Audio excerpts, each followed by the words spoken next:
aqui nos estúdios da Rede RVC com mais um programa Também Sou Músico. E hoje temos a presença ilustre do querido Alberto Camargo.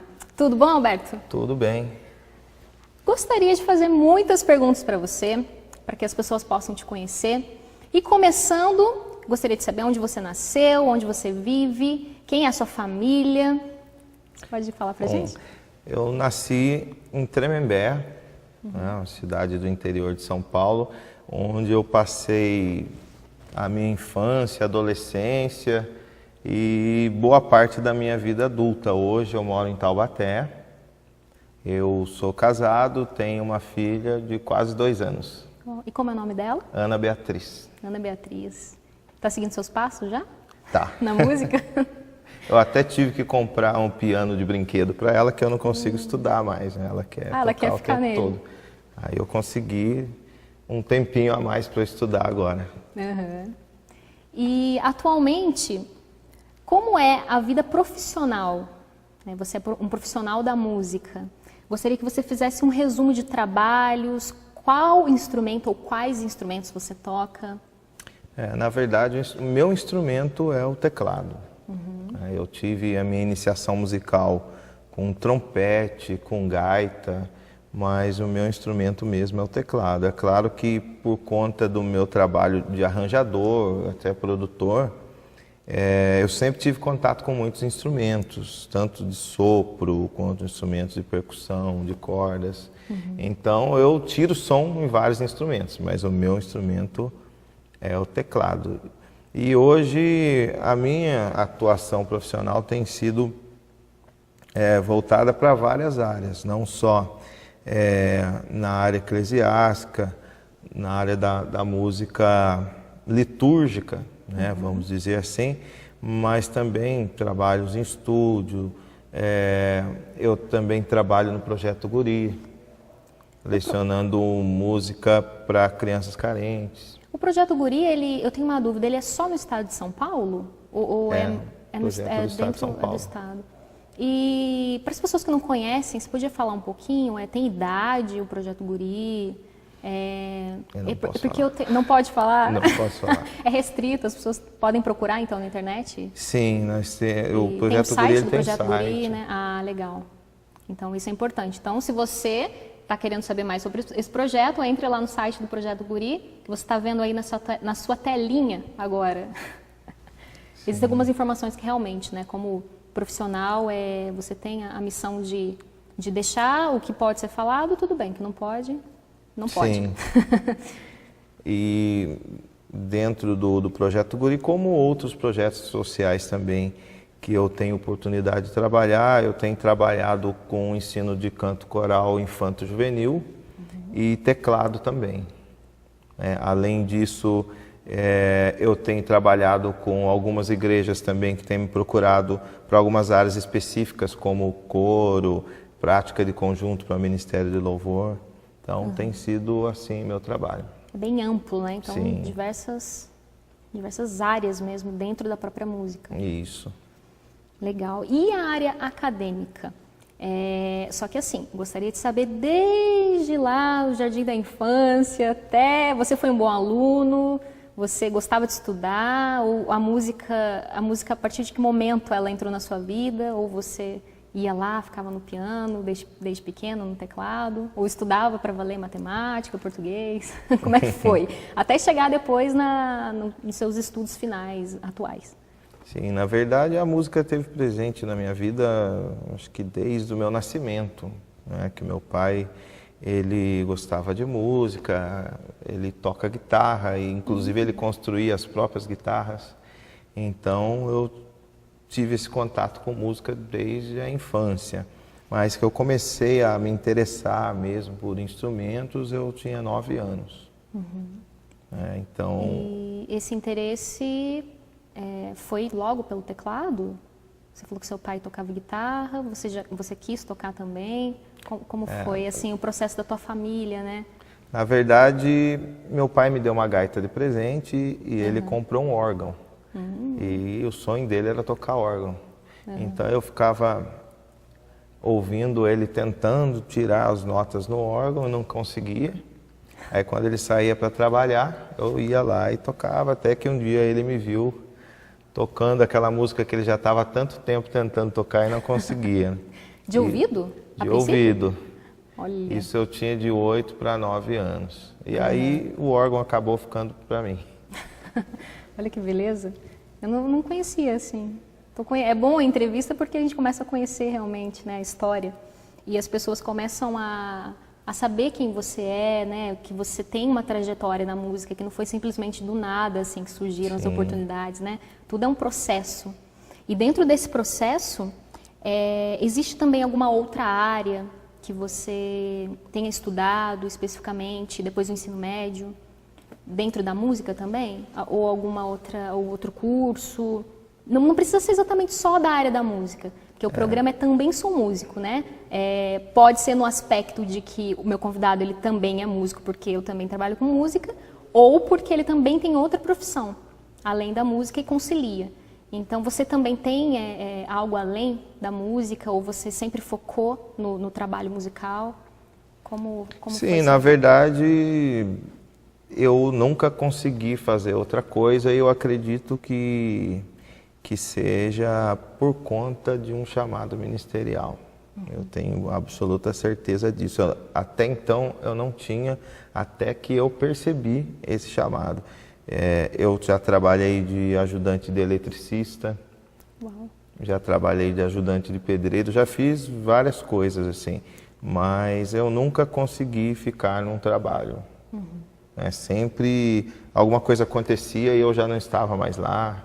Ou a empresa falia, uma coisa assim, sobrenatural. Algo bem assim, visível então, né?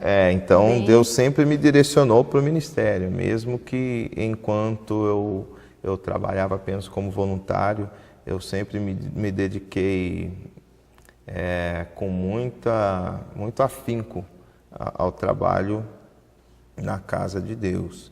E toda a minha parte de estudos mesmo sempre tiveram relacionados.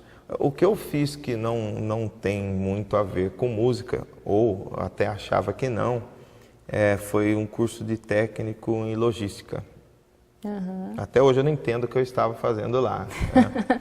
Mas tem me ajudado bastante. Tem muitas coisas que eu aprendi nesse curso que eu consigo aplicar no meu trabalho como músico.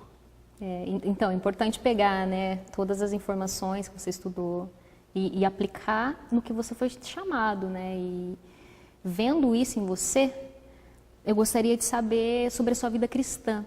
Como foi, como é, né, a sua vida cristã, foi desde a infância, seus pais já eram cristãos ou não? Como foi a sua trajetória dentro da igreja, a vida com Deus?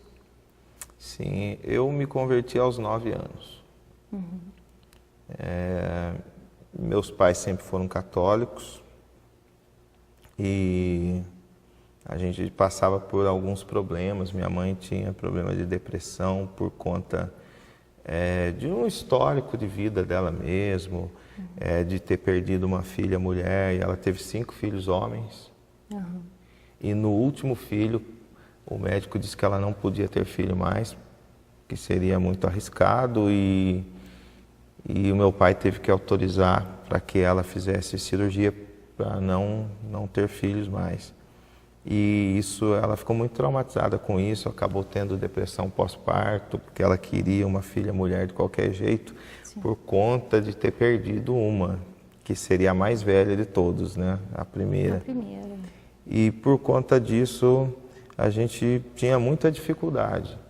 E isso nos aproximou de um pastor da Assembleia de Deus, que a igreja ficava bem próxima da casa da minha mãe. Ela mora lá até hoje, e uma coisa que eu acho interessante, que quando eu vou lá eu não consigo ouvir nada do culto, mas nessa época a gente ouvia tudo. Uau. Parecia que o pastor estava pregando dentro da minha casa.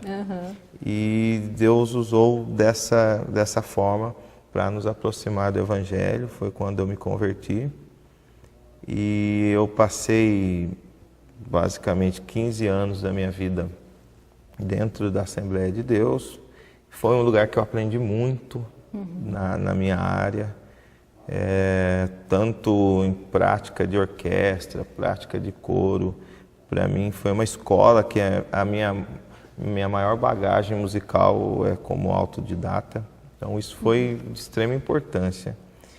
E aos 25 anos eu entendi o propósito de Deus na minha vida como ministro mesmo. E foi que eu recebi o primeiro convite para assumir ministério em tempo integral na Igreja Batista, em Taubaté, que eu vi como algo de Deus. Hoje, sendo batista, saber que uma Igreja Batista convidou um ministro, uma pessoa para assumir um ministério de tamanha importância, vindo de uma igreja pentecostal. Então isso, aos olhos humanos, é algo impossível, né? E eu vi que Deus estava me direcionando para aquilo. E desde então, já se passaram 10 anos. E esses 10 anos, eu estive dedicando a minha vida no ministério mesmo, dentro da Igreja Batista. E você falou sobre ser ministro. Gostaria de ouvir uma música agora, assim, algo especial que você... Se existir também alguma história da música que você vai tocar, que você pudesse falar dela e depois executar.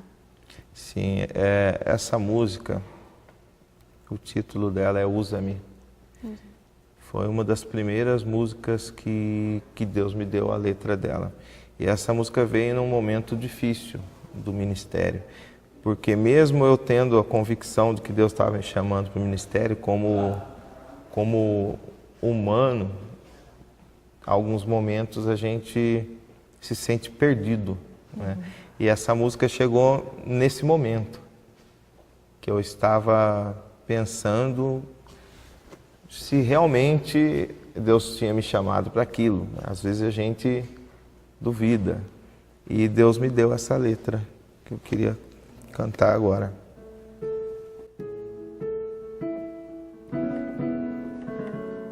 Há uma unção sobre nós.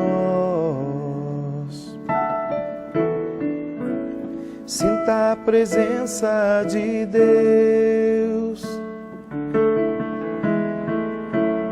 habitando os corações,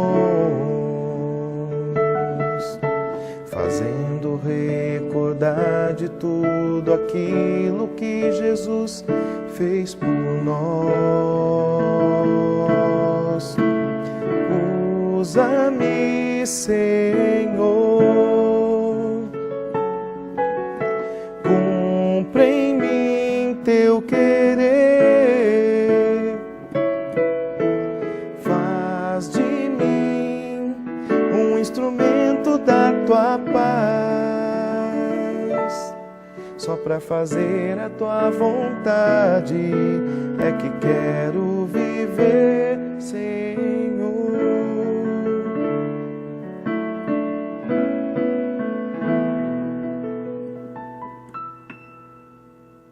Amém. Estamos aqui com Alberto Camargo. Vamos para um breve intervalinho e logo mais voltamos falando sobre composição e muito mais novidades para vocês.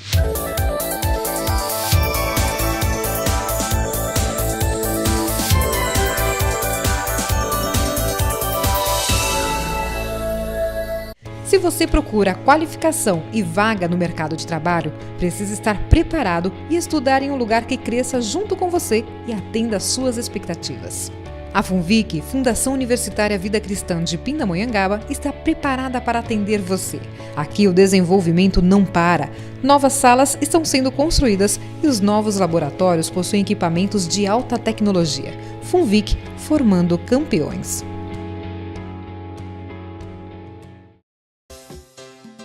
Os mais novos hits gospel você acompanha aqui na Rede RVC. Gospel Hit com Bianca Ariel, o que há de melhor da música gospel em 2 edições diárias. Não perca!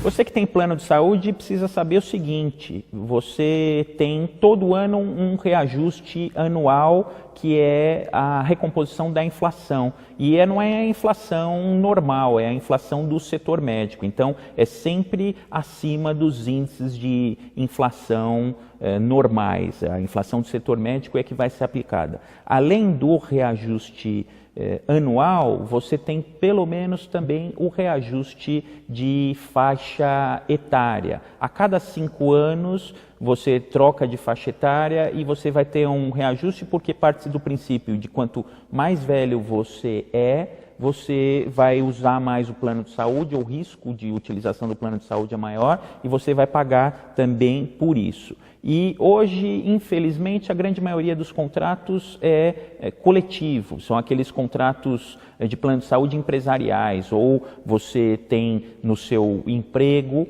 ou você contrata através de uma entidade de classe. Para esses contratos coletivos existe uma terceira classe de reajuste, que é o reajuste de sinistralidade. Então, quanto mais o grupo em que você se encontra usa o plano de saúde, maior vai ser o seu reajuste. Na prática, que significa que eles vão aumentar, o plano de saúde vai aumentar o quanto eles bem entenderem, não tem o controle da ANS que existe, por exemplo, em relação aos reajustes dos planos individuais. Se você tem um contrato individual de plano de saúde, não deixe esse contrato por nada, porque é uma estratégia enganosa das empresas de plano de saúde atraírem o consumidor para um contrato coletivo, oferecendo vantagem de preço. Num primeiro momento é mais barato, mas com esse terceiro reajuste, que é o reajuste de sinistralidade, em 3, 4 anos o valor sobe muito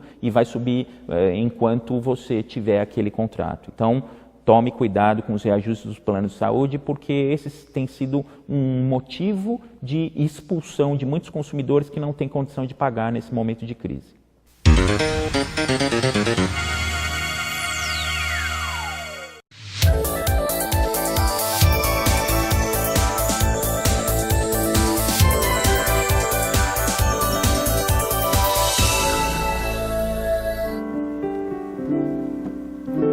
Estamos de volta com o programa Também Sou Músico. Você aí acompanhou o Alberto Camargo tocando, né? E cantando no bloco anterior a música Usa-me, que é a composição própria. Por isso, eu gostaria de saber um pouco sobre composição. O que representa isso na sua vida? Como você compõe? Você tem uma maneira específica? Deus te entrega a música? Como é? Você faz a letra primeiro, a melodia, a harmonia, tudo junto? Como é? Na verdade, eu não tenho muitas composições, mas as músicas que eu tenho, elas nasceram em momentos específicos. Todas elas falam sobre um momento da minha vida com Deus.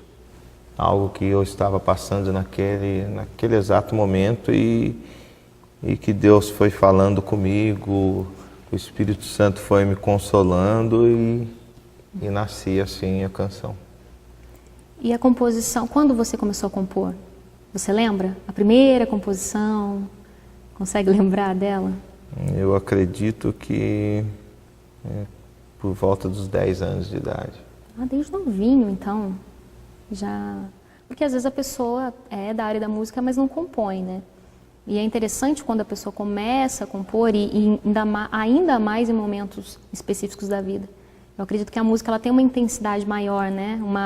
Toda vez que você toca, que você quer transmitir algo para as pessoas também. Sim. Né? Representa algo novo, algo especial, né? Falando em algo especial, você já teve participações em bandas, algum projeto musical? Como é a sua experiência em estúdio? Então, assim, nós temos 3 itens aqui. Primeiro, eu gostaria que você falasse das suas participações, né? Nessa trajetória, desde o início da tua carreira, se você tem muitas participações em bandas ou mais sozinho, como foi e como é para você? Bom, eu participei de várias bandas.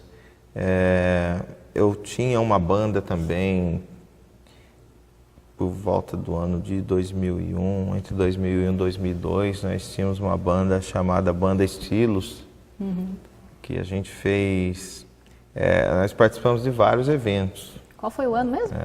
Entre 2001 e 2003, mais ou menos, Eu acho que eu lembro, hein? E, na verdade, essa banda não durou pouco mais de 5 anos, mas por conta até da vida profissional mesmo, cada integrante foi se afastando para outras cidades e a gente não conseguiu dar continuidade. Mas foi um trabalho muito legal. Eu tinha o meu irmão que fazia bateria e era muito legal. Você usava um óculos na Usava época, não? óculos na época. Eu acho que eu vi, você me mostrou um vídeo uma vez. Foi nessa época que você Foi fazia nessa abertura época. de shows na região? Sim, Vocês nós tocavam, fizemos assim? várias aberturas de grandes nomes da música gospel brasileira. Que legal. A gente participou de vários eventos. E na questão de gravação, eu tive a oportunidade de participar com alguns cantores da região do Vale do Paraíba, especificamente, e também de arranjar e produzir alguns trabalhos. Então, constantemente, eu tenho participado como produtor, como arranjador, em alguns trabalhos, não só de um CD mesmo, de um disco, mas de vinhetas. Várias formas de gravação. Sim. Ah, legal. Então, se você tem interesse em contratar um produtor profissional, pode contar aqui com o Alberto Camargo também, que no final do programa nós iremos passar os contatos, tá bom? Você falou da experiência no estúdio, agora eu gostaria que você falasse com os nossos telespectadores como ingressar no mundo profissional da música, algumas dicas, se existe um passo a passo. Às vezes existem aqueles adolescentes que começam a tocar, mas não sabem se vão progredir, às vezes desanimam, porque não estão vendo um progresso. Existe uma fórmula, assim, ou pelo menos uma dica que você possa falar para eles agora? Eu acho que no aprendizado de música, o importante é nunca parar de estudar. Acho que o primeiro passo para eu me tornar um músico não realizado, vamos dizer assim, seria eu acreditar que eu já estou pronto. Porque a gente nunca está pronto, a gente sempre tem algo a aprender.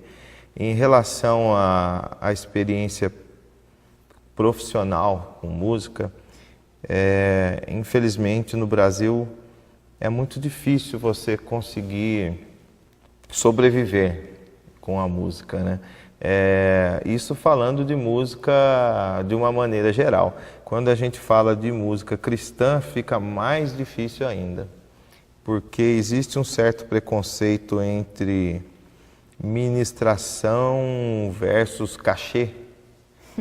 É um tema muito polêmico, muito complicado, de maneira que o músico cristão ele não é muito valorizado.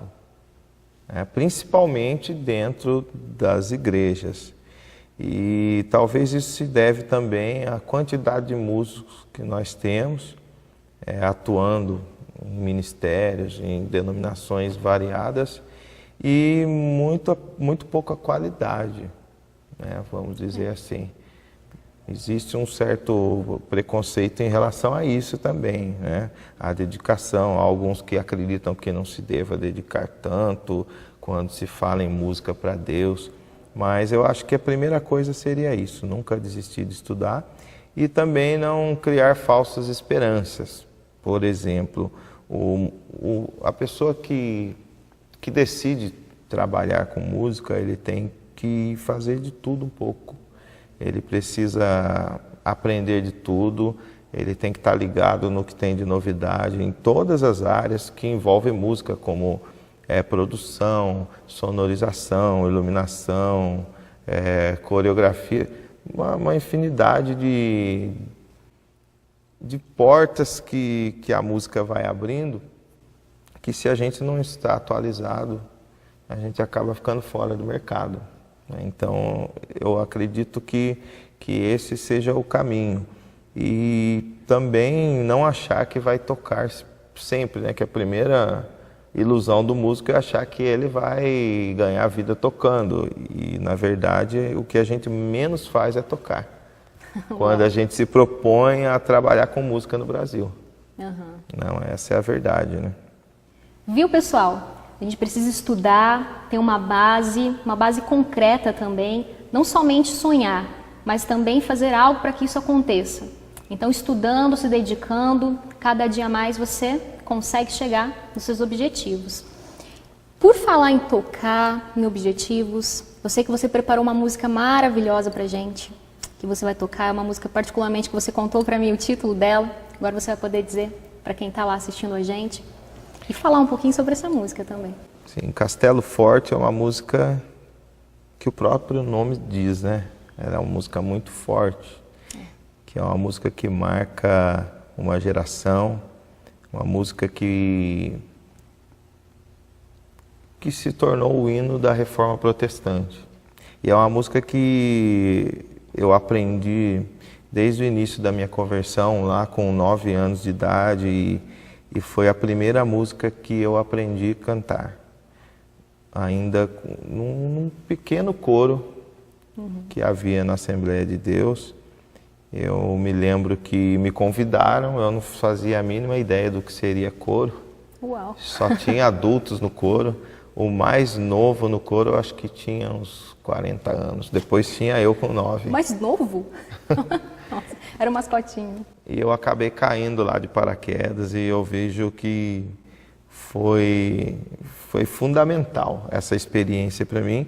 E eu me lembro que essa foi a primeira música que eu cantei. Então, essa música me marcou muito.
Maravilhosa. Na hora que você foi tocando, eu fui pensando em tudo que Deus tem preparado pra gente.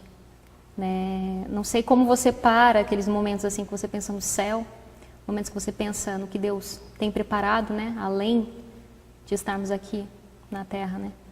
E justamente por isso, eu gostaria que você falasse dos seus planos atuais, né? Dos propósitos de Deus para sua vida, tudo que você tem de novidade, que você quer consolidar e que já está acontecendo de repente. Sim, na verdade, faz basicamente 6 meses que eu encerrei o último ministério fixo, né, dentro de uma igreja. E hoje eu sou membro da Igreja Batista Ágape, em Taubaté. Não assumi nenhum cargo assim de liderança, embora eu me voluntario para vários trabalhos direcionados à música, que faz parte do meu ministério, né? E eu tenho procurado abençoar a igreja dentro do pouco tempo que eu tenho. Mas eu tenho orado e amadurecido a ideia de um ministério itinerante, né? Não como cantor. Como vocês puderam ver, eu não sou cantor, né?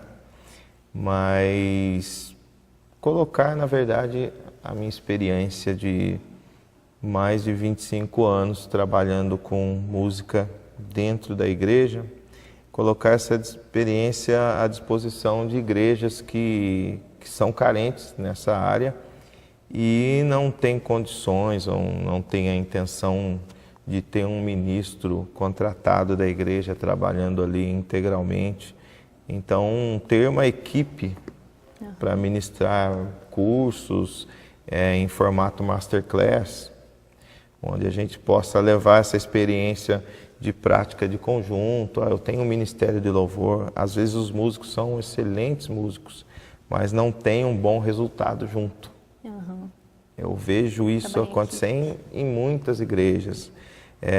Músicos excepcionais, mas não, quando se juntam, não tem aquele som de banda, né? Então, eu tenho experiência nessa área, é algo que eu posso contribuir. Então, eu tenho amadurecido essa ideia de poder levar isso e rodar o Brasil nessas igrejas que tanto necessitam, né? E às vezes estão meio perdidas, não sabem que rumo tomar. E é interessante existir esse tipo de trabalho, porque existem igrejas, assim, às vezes eu recebo retorno de igrejas até de tipo do interior da Bahia, locais que não existem, às vezes não tem nenhum professor de técnica específica de instrumento, e essas pessoas também precisam, né? Assim como a gente aqui na região do estado de São Paulo, as coisas são um pouco mais fáceis de acontecer, mas existem lugares no Brasil que não é tão simples assim. Então, tendo base tudo que você falou, existe algum texto bíblico, existe algo assim que também tenha marcado a tua vida? Existe algum versículo assim que você já pense? Se você falar, diga um versículo que você gosta muito, ou algum texto, alguma parte da Bíblia que te toca, que te emociona. Existe algo que você lembre? 1 Coríntios 3, verso 6, quando o apóstolo Paulo diz: eu plantei, Apolo regou, mas foi Deus quem deu o crescimento. Isso nunca fez tanto sentido na minha vida quanto tem feito agora. Essa semana eu ouvi algo que muito alegrou meu coração. Eu passei 2 anos como ministro de música numa igreja em Mesquita, no Rio de Janeiro.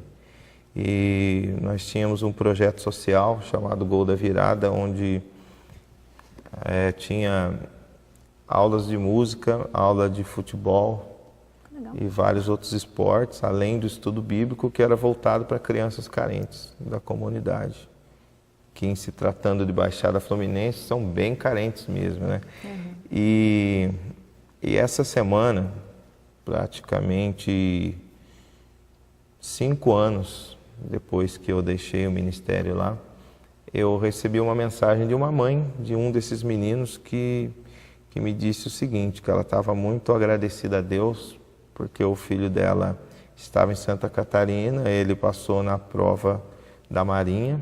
Olha. E lá dentro ele fez uma prova para músico, para fazer parte da banda de música da Marinha, e ele passou. E ela falou que passou um filme na cabeça dela e a primeira pessoa que ela lembrou foi em mim. Ela disse que essa semente do estudo da música fui eu que plantei e ela estava muito grata a isso. Quando a gente ouve uma coisa, né, que você fez para a vida daquela pessoa. Quando a gente ouve uma coisa dessa, isso é algo que nos estimula a continuar. Né? Quando a gente pensa em desistir, isso vem como um acalento para o nosso coração. Saber que o nosso trabalho não é em vão e nem sempre a gente vai colher fruto daquilo que a gente tem plantado. Geralmente, muitos anos depois é que a gente vai poder ouvir testemunho de outras pessoas colhendo aquilo que Deus colocou na nossa mão para plantar. Bênção. Por falar em às vezes pensar em desistir ou algo do tipo, gostaria de cantar uma música com você. Pode ser? Sim. O título dela, gente, é Lágrimas no Olhar. É do cantor Marquinhos Gomes, né? Ele que interpreta também essa canção. E ela tem expressado uma grandeza, assim, algo muito profundo. E eu espero que você também receba nessa hora a letra dessa música que diz: para que temer se Cristo está contigo? Ele é seu amigo, porque você ouça essa canção nessa hora e que ela represente também algo profundo e maravilhoso na tua vida.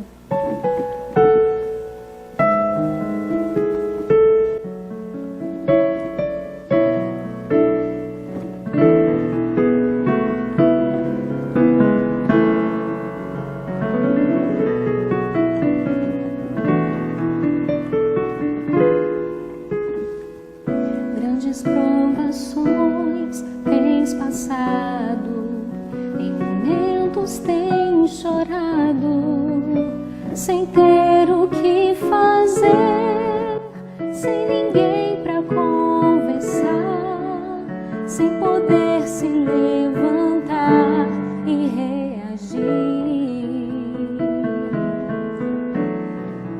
Quando alguém te fere com palavras que machucam o coração, as lágrimas nos olhos molham o teu rosto e é tanto sofrimento. Erga a tua voz e clame ao Senhor e Ele ouvirá o seu clamor. Pra que temer se Cristo está contigo, se Ele é teu amigo? Pra que se abater? Pra que ficar assim desse jeito? Ninguém é perfeito. Jesus ama você.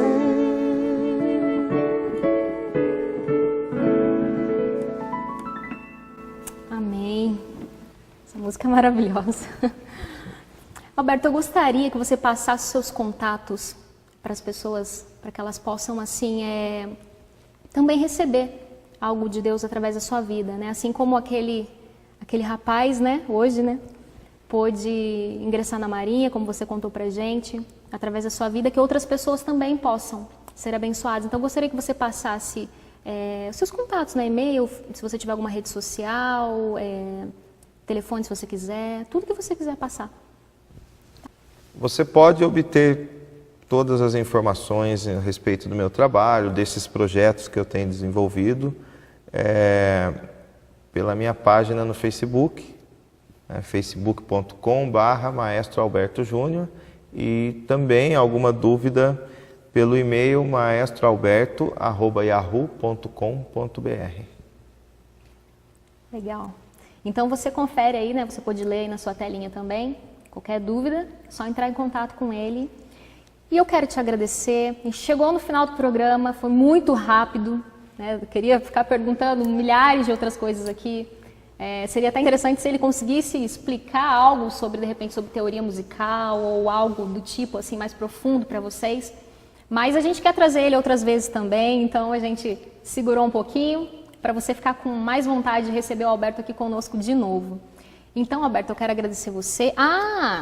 E eu gosto de sempre escrever para os meus convidados, então eu escrevi uma cartinha para você, para sua família.